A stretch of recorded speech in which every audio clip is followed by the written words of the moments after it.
গোপালগঞ্জের কোটালীপাড়ায় হাতির পায়ে পিষ্ট হয়ে নজরুল ইসলাম নামক এক মাহুতের মর্মান্তিক মৃত্যু হয়েছে।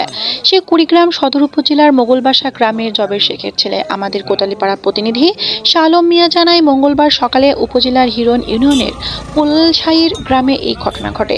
জানা যায়, ঘটনার সময় দুজন মাহুত হাতির পিঠে সওয়ার করছিল। নজরুলের ভুল সংকেতে তাকে সুর দিয়ে পেঁচিয়ে পিঠ থেকে সড়কে ফেলে পায়ের নিচে পিষ্ট করে মারে হাতিটি। এ সময় অন্য মাহুত লাশ ফেলে রেখে হাতে নিয়ে পালিয়ে যাওয়ার সময় কুশলা ইউপি লাখিরপাড় এলাকায় পৌঁছালে স্থানীয় জনতার সহায়তায় মাহুতসহ ঘাতক হাতিটিকে আটক করে প্রশাসন।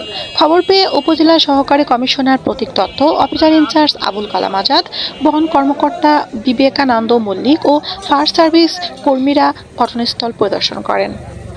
এনএফ তানি, গোপালগঞ্জ।